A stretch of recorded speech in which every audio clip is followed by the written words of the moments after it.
Genesis chapter 25. Abraham's death.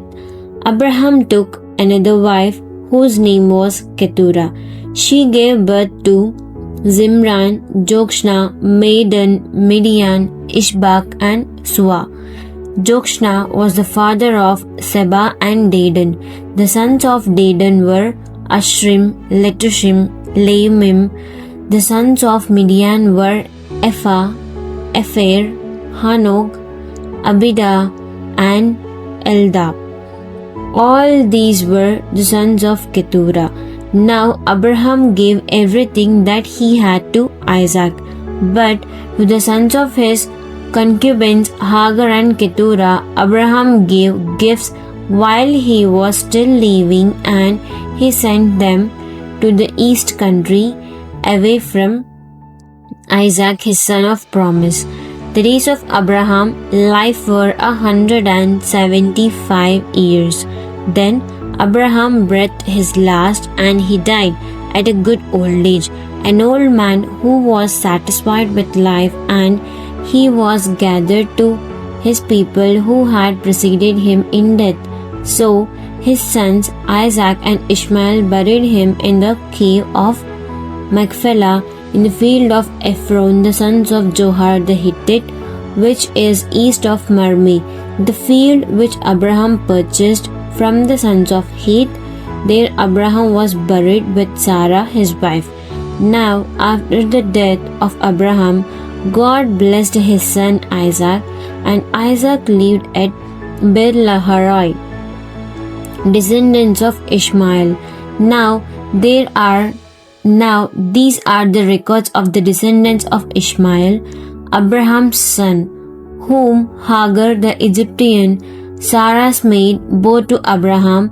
And these are the names of the 12 sons of Ishmael, named in the order of their births: Nebaioth, the firstborn of Ishmael, and Kedar, Adbeel, Mibsam, Mishma, Duma, Massa, Hadad, Tema, Zetur, Napshish, and Kedema.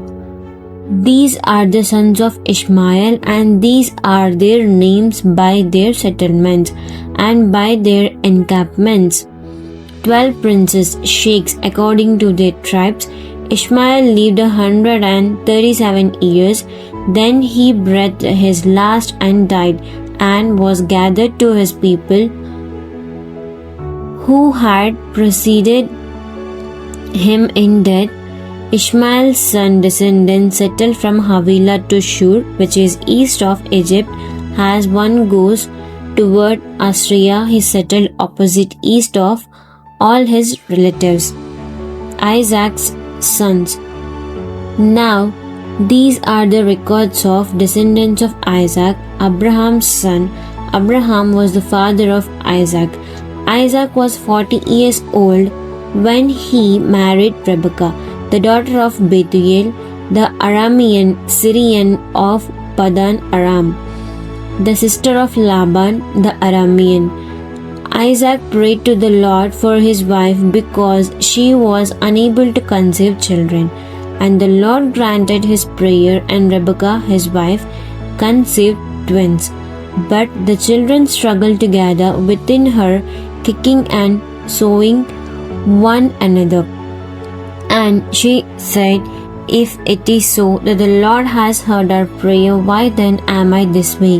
So she went to inquire of the Lord, praying for an answer. The Lord said to her, "The founders of 2 nations are in your womb, and the separation of 2 nations has begun in your body. The one people shall be stronger than the other, and the older shall serve the younger." When her days to be delivered were fulfilled, behold, there were twins in her womb. The first came out reddish all over like a hairy garment, and they named him Esau, hairy. Afterward, his brother came out, and his hand grasped Esau's heel, so he was named Jacob. one who grabs by the heel, supplanter.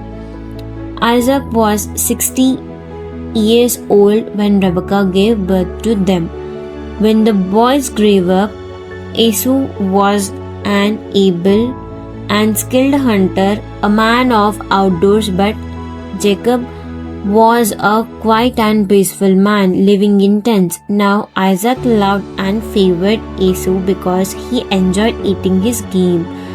But Rebekah loved and favored Jacob. Jacob had cooked reddish brown lentil stew one day when Esau came from the field and was famished. And Esau said to Jacob, "Please let me have a quick swallow of the red stuff there, because I'm exhausted and famished."